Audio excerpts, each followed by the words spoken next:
Alright. Baganda bange mwenna abandabira ku page yange Tamale Mirundi JR. Morning, a good morning to you. Mbebaza emirimu gyonna gye mutuusaako engalo. Nembebaza okunfollowinga.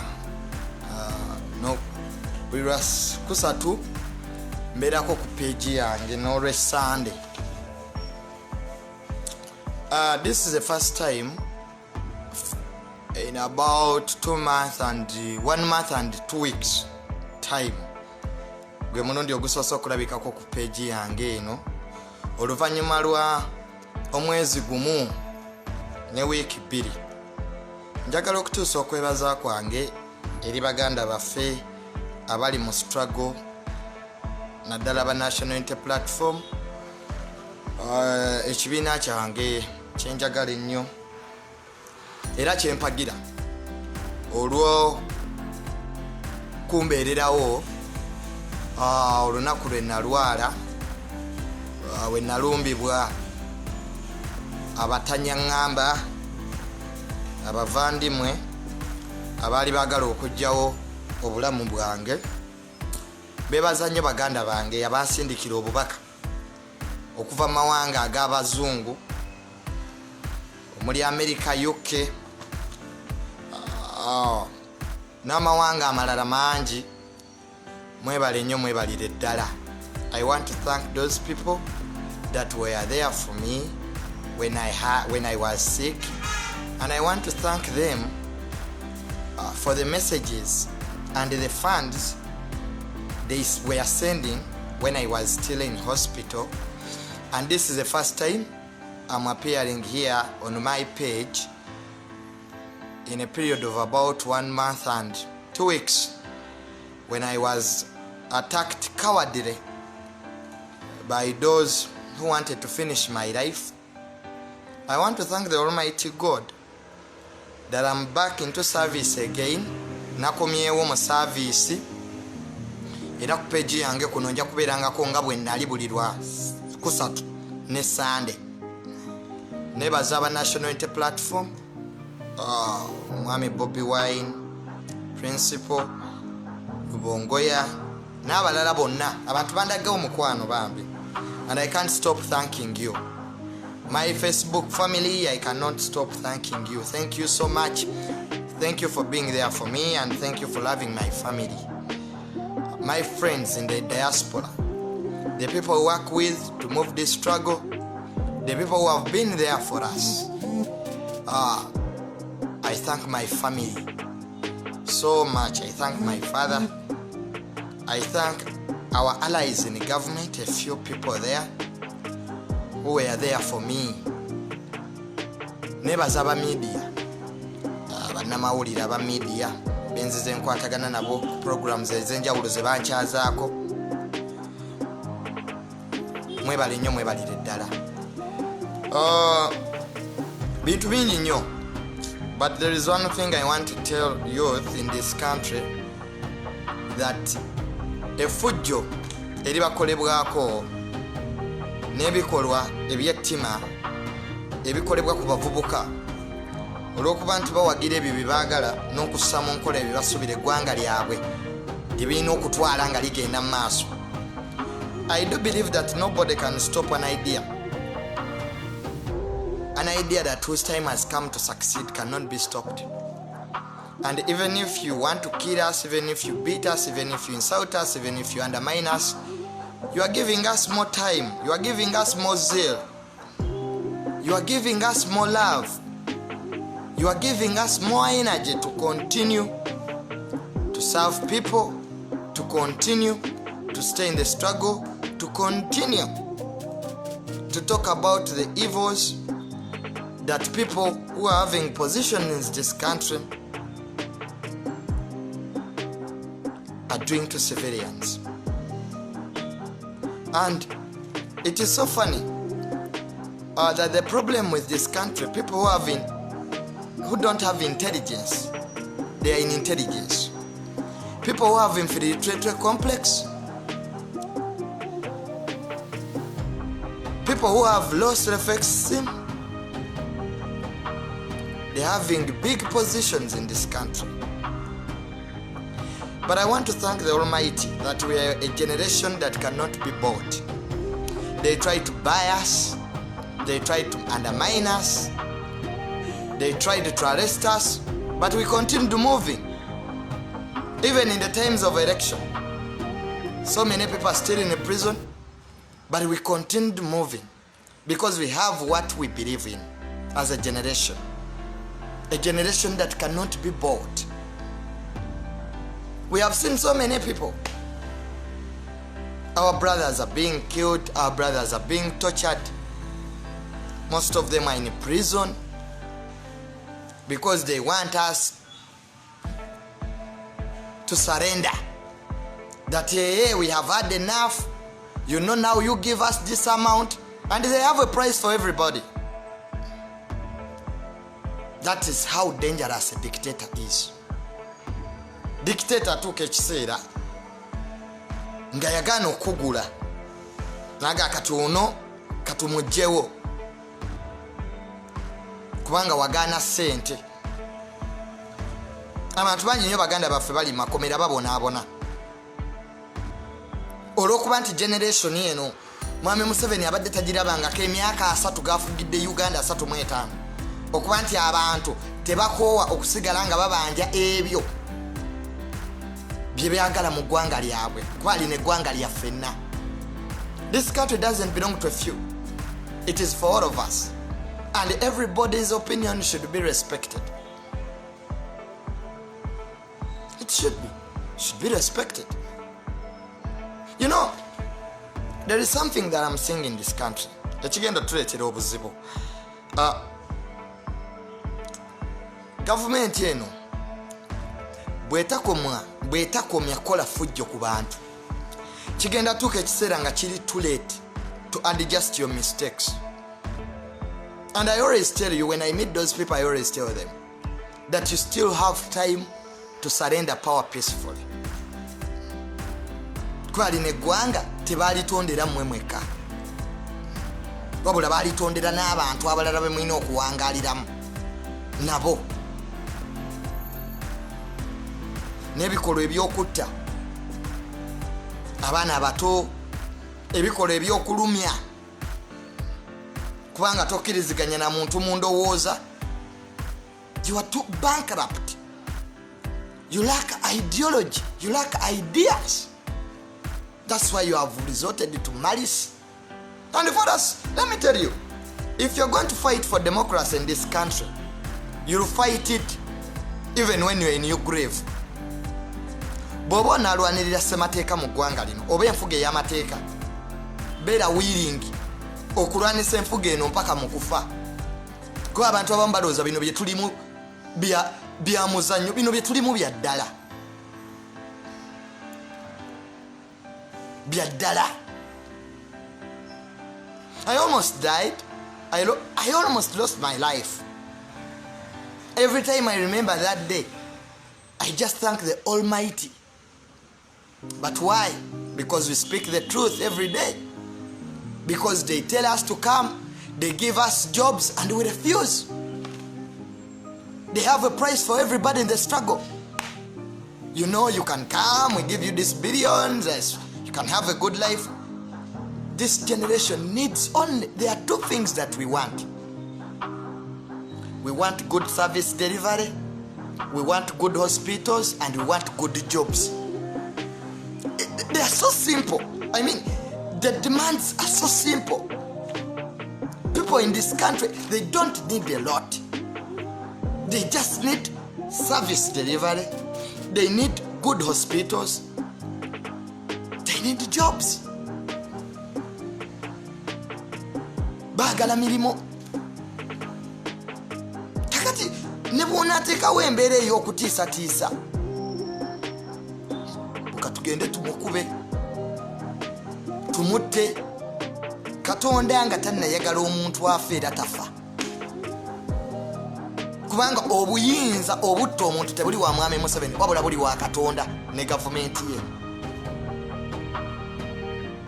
But I always tell those people, mwabalina inferiority complex abali mu gavumenti ye, eggwanga lino teritandikidde ku mmwe mwekka ate terijja kukoma ku mmwe ate temusobola gula generation yonna ate temusobola n'omulundi n'ogumu kusirisa generation yene esirise esituse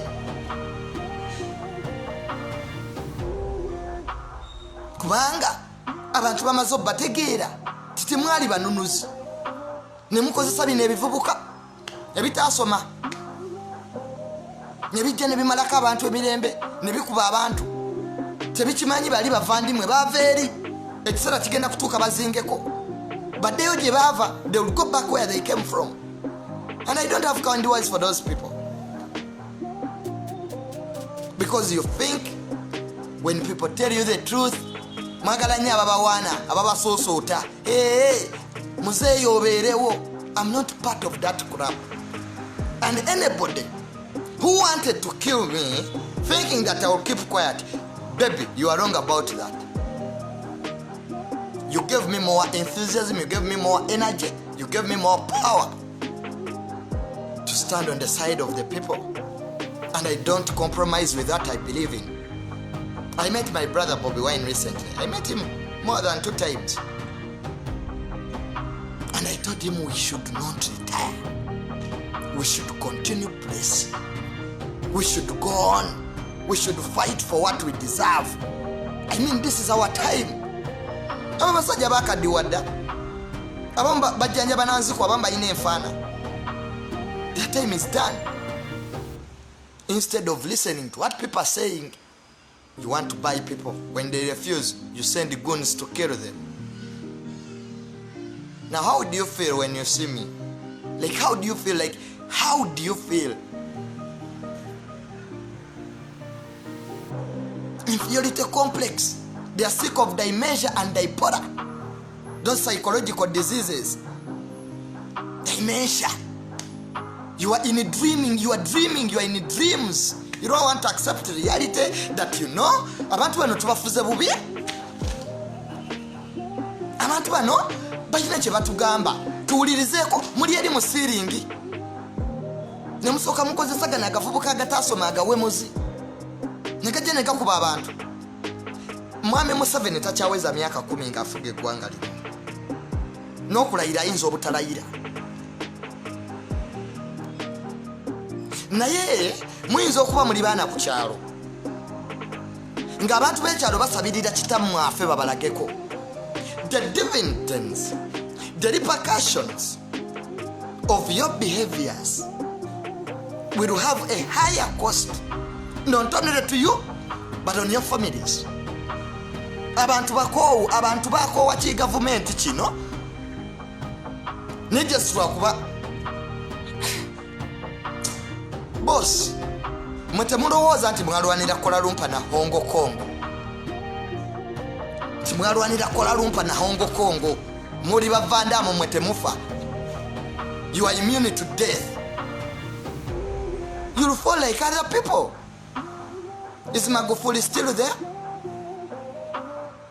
Katonda natwala abantu abalungi, abakulembeza abalungi, abawuliriza abantu.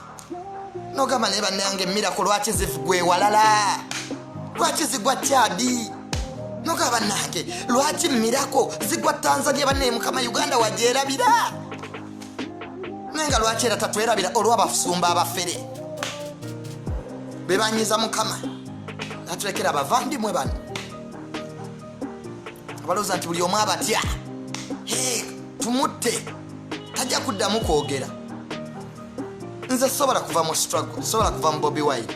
I want to understand, I want to make these people understand that in this country there are people with principles and there is a generation that is built on values, not money, not jobs.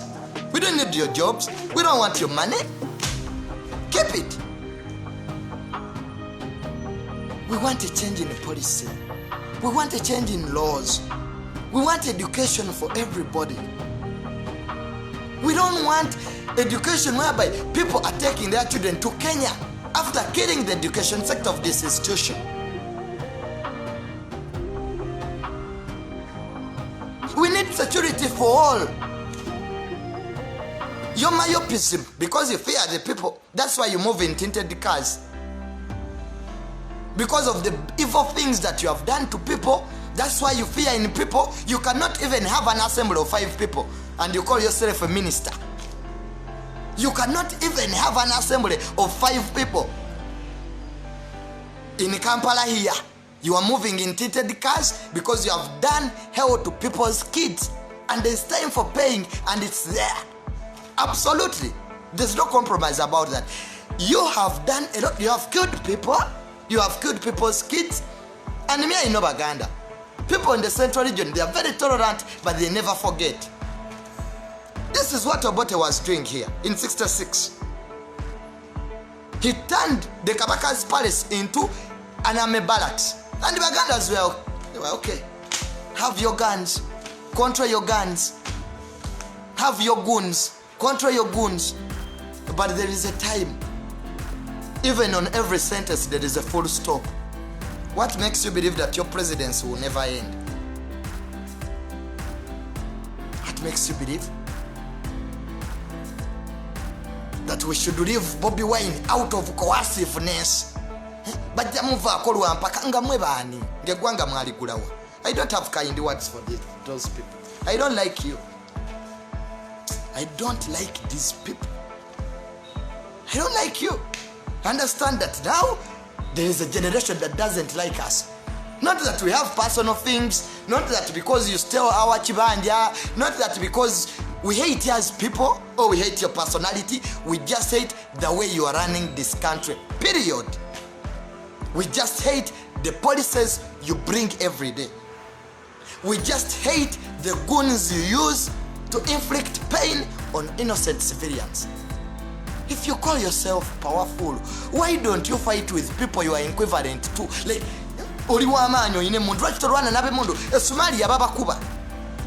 if our army is too powerful, why don't you take over Mogadishu? And we make parties here, we say, hey, the UPDF, our army is so powerful, now Sudan is stable. But a weak kid is a kid, akomayo wakana kuba baganda babato, kubanga bamukuba kusomero. Oyo abamwana musiru nya abamwana yomunafu.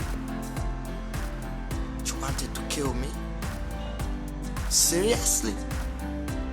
You people, you are bad. You people, you have done a lot of things to people's kids. Because I support Bobi Wine, Now I should leave Bobi Wine out of coerciveness so that I can get a job in government. I don't need anybody's job, and I don't need any lecture from anybody. You know, my family, they were telling me, Munange, leave those people will kill you. They gave me all situations. Sandiso's son was killed. Boss, we are doing this for our kids. I know what is going on in this country because I'm informed. Laba mabanja. Oina Kaluma Dam 1.7 billion banja. Oina Isimba Dam zino mama Kadaga sente yazitaasa nazo bali bazibbi 570 million US dollars zino eximu etubanja. Oina Bujagali Dam 862 million dollars. Oina Entebbe Express Highway banja Uganda bajibanja $476 million. Oina Kampala Northern Bypass bakubanja 67.4 million US dollars. Oina Fort Portal Bundibujo Road $217 million. I mean, is this a government? Kampala Mpigi Express Highway $150 million. Uganda bajibanja. Amabanja gali kuno. Buli muna Uganda woli wano kubenga wakazalibwa oyine banja lya 1.5 million. Tonnakola toyina mulimo naye gwanga lyo bali banja kakati gwe oyina okusasula banja lya 1.5. Ejo nalebe parliament ngetudde ngebuuza Honorable Kasaija, Minister of Finance, how are you going to pay these debts? Now we are going to improve production. Really? That's how you are going to pay all this?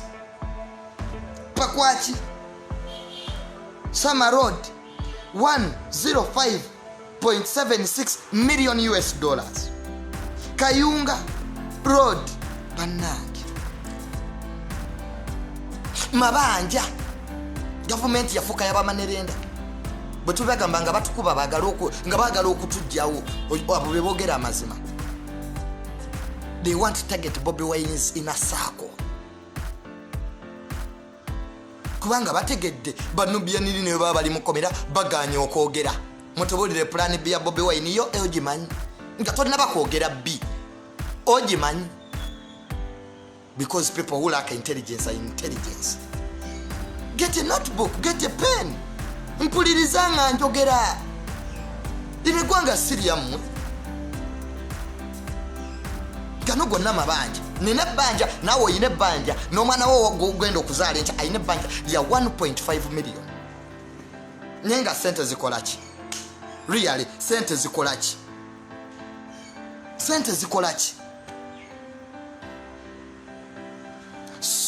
Initiating solar powered water pumping system for lowest safe water coverage ne bewola mu Exim Bank 11 billion za kubunyisa mazzi tuke Kalamajja olaba genda wano olaba abantu abalina amazzi agali safe really abantu bano banente ebintu bitandikibwako ebyobulamu byaffe obwa bulijjo n'omusajja yuno bewola bwewozi kubanga bakimanyi bagenda va mu buyinza generation ejja esasula amabanja bye byatuka ku Bakongo bali mulingala bayimba lingala dance ngena amaje gafole na gabbe byobugagga bagenda okuva mu lingala atoba ne bwokwata ekitavu kya Uganda fenna no tuwa sente tezimala abasajja bewoza amabanja bano ne azimbye damu 3 ku mabanja azimbye ya Kaluma azimbye ya Isimba azimbye ya Bujagali gonna mabanja naye nga amasanyalaze gakyali gabbe unit tegulikako ebaga nti ekijjo kussa Bobby Wine yazeewola unless you are too myopic and you are too stupid. Where does now Bobby Wine come in? That is the problem of Uganda. When you people, and I don't know why Mr. Museveni has run this country like a cattle ranch. You have parliament, you have a black check there, you control the judiciary. We are going to an economic crisis. Tugenda mu economic crisis nensi tenakimanya.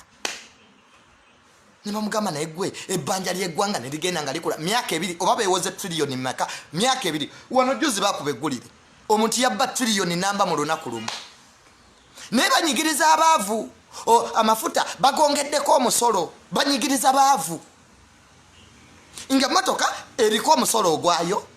In fact omusolo guli ku motoka ya Uganda gugula ne motoka endala ogule motoka 2 ngosasula omusolo ogwo tusasula amabanja gaabo webagamba bikibye mukoze bwemba mukoze nnyo lwaki abantu tebabawa mulimo tebalina kye boogera bagala kuba bantu bannopu kubatta kubajja mu maaso.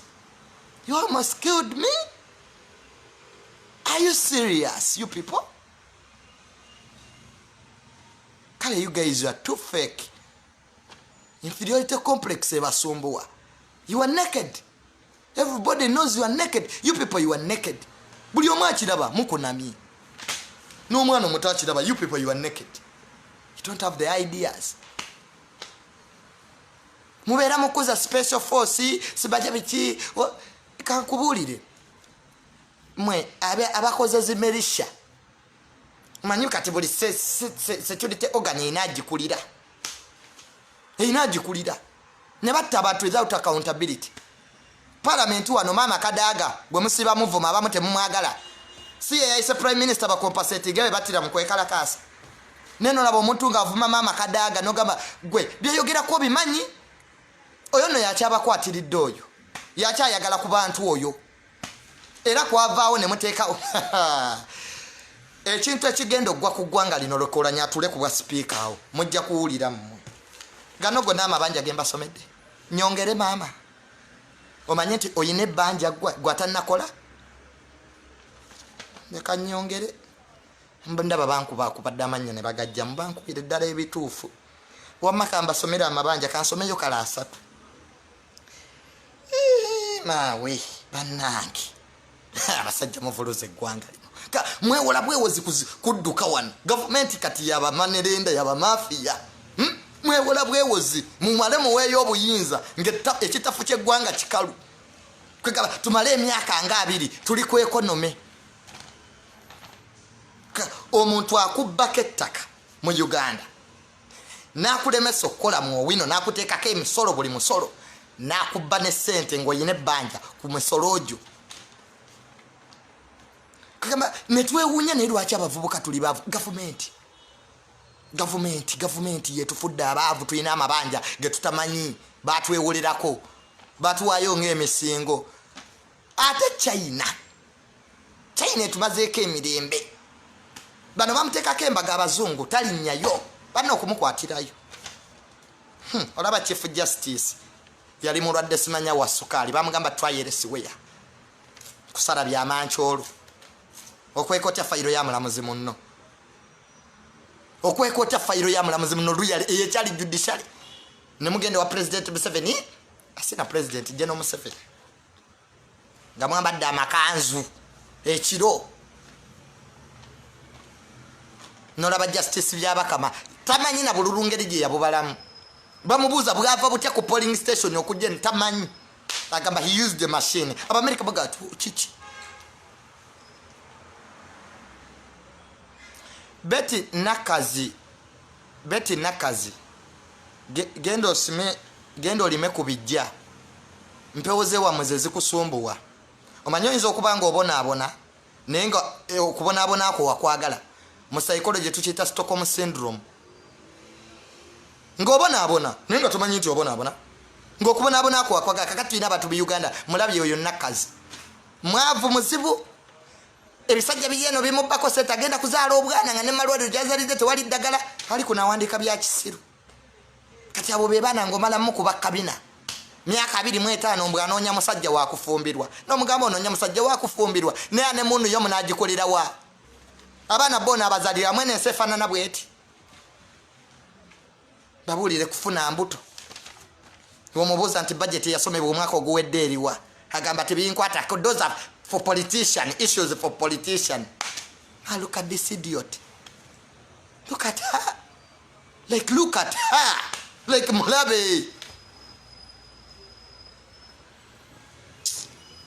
Mtumala ako mirembe namwe. Twechawa chawadda. Tuli bakambwe. Mwali mwagala kututta. Twatwogera ebituufu.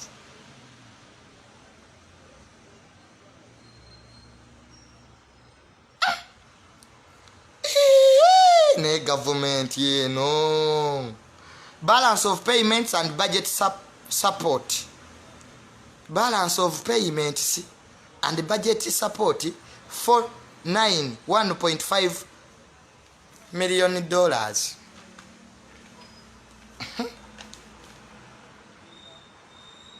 Bane Uganda ina amabanja. Bane tulina amabanja. Abasajja tebakyaswala. Mutekewo yemba faako ki mwe mutekewo olajja mulaba amateeka g'obusiko batega anti bagala kukyusa amateeka ga presidency mbu parliament yetulondere president ba yellow girls mama nankabirwa atwesibyeko oyo atwesibye ne baba mukyala gwe otwesibyeko banne honorable nankabirwa otwesibyeko bakuba akalulu wegasa ne ba yellow girls mukube budget atolanya bwatulawo budget zibanya waliwo eno gye mbasomedde ey'amabanja gaagano then okube eyabwe ey'okunasa kwakati awo parliament ebeefuuse nasa house already state house yafuuka ya busuubuzi babbalamu bonna batanaba bigere gye basiiba nolaba kino ebisajjasajja ebyo nziba nesoogera nabantu batali ku levo yange mbu kino ekisajjasajja simanya kibasajja mivule nze ndi ku levo y'abasajja mivule we bankuba baseneta bankubira okuva mu Amerika nze taamale mirundi muzukulu wawe wana mirundi ndi ku level yabo bagayi. Do I even have time for them? I don't have time for negative energy. I don't have time for negative energy. It doesn't have a place on my table. Boss, omanya abasajja bano kyebasinga okutya ku Nuupu. Waliyo abantu abasoma abali ebweru badokita anti basooka gamba tuli banwe banjaga twagenda okulaba ate munanga banwe benjaga mubaleetedde amagye mubakuba mubatta ne tugamba nno bano abanwe benjaga balabika n'enjaga gye bano buli omu gy'alina okunwa buno obusajjasajja buno bu andulu mwenda bwe bawa ssente obumafiya obwo babeyanja serafuga ggwanga ate olwamala ne kajja ekamwoca buli omu n'akatunuulira omanyiza abaana b'ekamwoca bannyumira balina eriiso lye bakuwa ne baga okimyeki like how what have you come here to do tebakuba tebavuma like they just look at you ne bakutunuulira ne bakupimapimamu omusajja mwamubba akalulu muli ku inasaako ye mwagala mumalako buli omu amuwagira buli omu amufayirako mwagala mumutte wabula you goons but time is coming amanya gammwe gali mu black book nze abankuba sibamanyi do I even have time to follow them honestly I forgive those people from the bottom of my heart I forgive you because you don't know what you're doing you just don't know what you're doing you just don't know how many people you are hurting. You have created a generation of hopeless people. Abana abasoma. Abana basi bagenda wano bagala nnyo mugende Bulaaya mawanga g'Abawalabu. Myaka 25 myaka 3 labor force yeggwanga esigaddewa. Ne banyumirwa nnyo mugende. Natuse ku immigration ngamba really? Abana bano batuuse okuva mu ggwanga lyabwe ku myaka gino emito bagende babonebonere mu Bawalabu ne a group of few bavandimwezi are the ones who have caused us to reach to this extent because of inferiority complex and thinking that everybody needs money and a job. No, baby, it doesn't work that way. Because you know, he's a younger kid. Younger. Wemba muto saba karabanti gano mazima buno bubbi. This is broad lebali. Tamuchari na babbi broad lobali. Have no kind words for these people. If you kill me, kill me. Nga tunalaba ne death. Banne mwayizeka death. Nga tunalaba ne death. Mbutufe ku Bobi Wine olwa death. Yani atagenda kufa. Ene siboloza mugenda jibeerako myaka na myaka. No balaba bazimbi embiri. Mubye ettaka lya Buganda muli mazeewo. Mwagala nnyo mwefunze wano mwayagalawo. Tebaddayo bano tebaddayo mu kyalo tebayinza kuddayo mu nsozi zaabwe. Baagala wano mu Buganda. Abaganda mutuuka ekiseera ng'oli ku muzigo opangisa naye nga Land Road wa Kabira ndala mu Buganda wano ewammwe babazaalira mu bunde bagala mu bunde omuntu wakubbako ettaka aba akubbi ate obwakabaka bubeerawo nakina ttaka obwakabaka bikolebwa ebintu biri ttaka na lulimi era Abamerika okuba Bungereza bakola American English oyinza okugamba can I have that bottle please? Olanga, can I have that drinking can please? Goza toilet bali bazita washroom. Olobungereza olulimi lugenda. Era ali computer kubuza American English or British. Olobwakabaka babumalawo. Ojja kutuuka nga kwini wa Bungereza ayogera siranga. Kakati kyekiri wano mu Buganda. Abaana Oluganda lwe boogera lwewuunyisa. Olwo batutwala. Ettaka bali tutte. Mu bunde. Babulire mbu East African Community ingwagwa inembago Kenya inembago nze tamale nkyalopa ku police mbu there are some idiots nali ku buliri nga ndi ku kitanda nempulira omumba tutunga agamba agende ku police nze tamale we Bobi Wine supporters tukyali kulevegenda ku police boss tulopa Washington tulopa wa Biden nesekereko mama Museveni tannamanya kimulya ate batannakimanya ate bakyalinako olaba travel bans zibakayanya linda bakwate ku economy mukuba mutya abana ba nope tulopa wa Biden inanga ne police yefe bya twabivaako bonze nkole statement ku police etasobola na kunonya yattaka wesi namba 3 mu police wadde okufuna yo nti kale bamukuba kale oba yafa ddogo wa noli ekifire iwe malanga we eyo sirinyayo come and you help me help yourselves muzeyo bye mubye abantu baleke bakole people need a free based economy that's what Ugandans want ne oyina nyine kizimbe omusoro ogusasulira sibanya mu dollar as if this is America tebakwatwako abantu covid yabakuba it's a natural disaster oli center azagala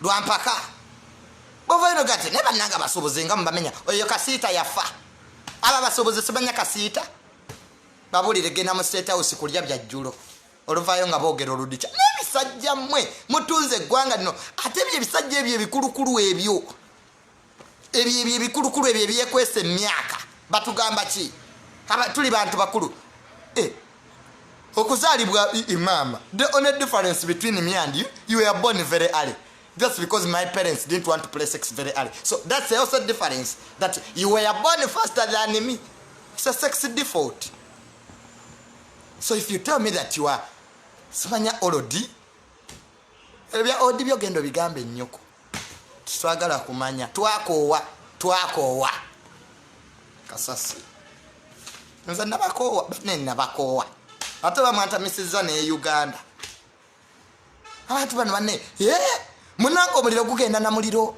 ekigoddo ky'embizi kigenda naki nakamulali abantu bano otamala beyambulira tebategeera nti naawe oli muntu babaka mmwe mutusaasire mutunze eggwanga lino ekimala mumanyi policies ezijja amendments abasajja batukomezaawo term limit ne baagala kwongeza extension ya bukulembeze buve ku myaka 5 budde ku 7 tubeere ne president abalinzi obwa president mukule mukaddiwe n'okufa babaloge mufe nga temufose ba president kuba kati ekisajja kiba kya myaka 7 olinda emyaka 14 annange gunde mumpe ku mazzi asajja bano bano ino beekalizaamu olowooza otabeekalizaamu olowooza tebakutta bana bavandimu bano ino beekalizaamu mutuyambe babaka mmwe mutuyambe temutuleetera olanya maama ajja kusigaza ekifo kye mpozi nze natya covid era maama njagala okwebaza omusajja yakuba budget ya covid n'agamba nti abali mu lockdown akubya za billboard billion yemu mu covid ne enzige ne zijja omusajja n'awandiika budget y'enzige naga nti agenda kuleeta amabaali gana amayinja billion 5 people oyinaawe ejjinja erikuli okumpi bambi likwate ko lyentegeeza gano gali tegava India gali tegava Saudi Arabia amabaali amayinja amabaali gennyini omusajja nagamba ebillion ezo 5 ko maama kadaga nagaba nate buno obubinga bususse muze mangu sente zeggwanga mmwe ezayisimba yazibalemesa ewali maama nakabirwa ne bayero galo zaabo ensi kweri bamanya nti bwe bamafiya mmwe abatuufu mmwe ata amafiya basenga mu government ya president Museveni bakazi nze natiensi bane buno obubbi tebubangawo banna abakyala abo abantu abazadde nobeera minisita wa health nene olaba omuntu ali ku pasita Bujingo yayogedde bwati Bujingo yalina sente z'eggwanga pasita Bujingo alina sente z'eggwanga nomumalirako obudde sibajja Bujingo ayogedde bwati nomala obudde boss focus on people who have government money and policy makers kyekizibu ky'eggwanga lino because Bujingo is suffering from diposia means from psychology it is a body default whereby you have self-excitement and self-importance nga tolina makulu naye gwe nga wera abantu oli important kati omumalirako obudde bwo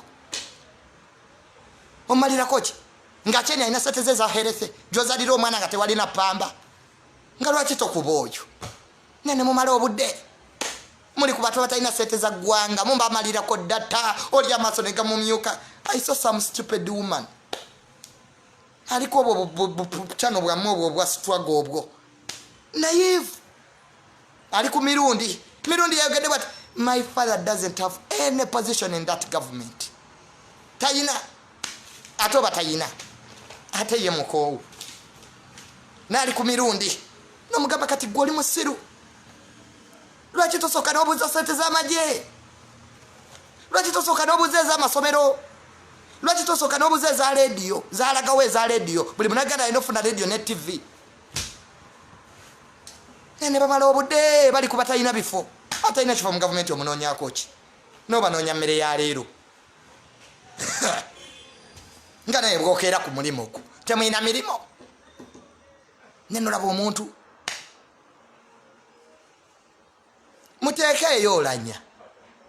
Oyo deputy speaker abanozada babeere nani ne chief justice babeere ne speaker. Hey, munalaba alliance. Hey, abaganda simu abatijja mujja kyejjusa. Abasoga no babaagala. Kyono badde tokimanyi.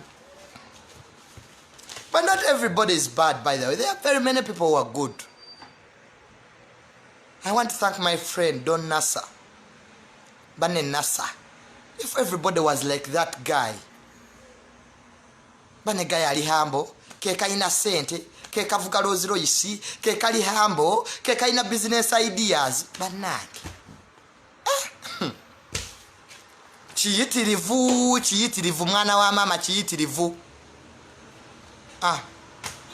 Baba kamwe mugende mulonda akadulu kwa speaker ne mulonde se magezi. Generation mwajiri ya muddolu kwatisi mukole ekintu ekituufu.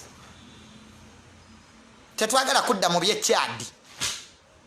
Mbwa ate mutabani sibanya wagundi eno sinsikira neno simonaki. Oba okoze merisha yo gikoli. We shall fight you. Era nze nagamba bajja okuncha ya mudwe. We want guns now. We are tired of words. Naffe twagala mune kulabako ku lutalo. Tunaffe tuddukemu. Naffe munange twenunule. Ate oba abanunuzi bafuuka basuubuzi. Bane naffe tuddeyo twenunule. Generation twenunule. Bane tunatya abalwana batwetwera embondo twafuna obwejito tunatuukawa. Tunatuukawa. Laba nene embuzi mbu you are talking like a simanye woman. Kali ennyoko. Obigambe ennyoko. Bannange tubonyebonye ne gavumenti. Yebye mbadde n'okwogera tebiweddeeyo. Omanye ennaku zino neeraliikirira munnange. Sekawuka kaali kakulumyeko bw'okalaba okadduka. Ebisajja byali binzise. Those goons. Bannange baali banzise nali mpedde. Banne ne bazannya Abamerika. Sanctions ne ziruma. Jene yankuba aziina. Ngonkuba otya. Kale ke tulabe ennyota bwe ziyambira. Oba abakuba embizi obutayimbwa, abakuba ente obutayimbwa mu bbuca zente babeera bayina amayinja. Ya Biden aliyokanga najja maama twandiyogereddewa. Hey! Bannange Biden. Omumerika nga ali wano. Nagenda kwemba sene bangabane sorry for what happened. Bagay yes. Oh sorry Joseph. Bagay yes. They want to kill me.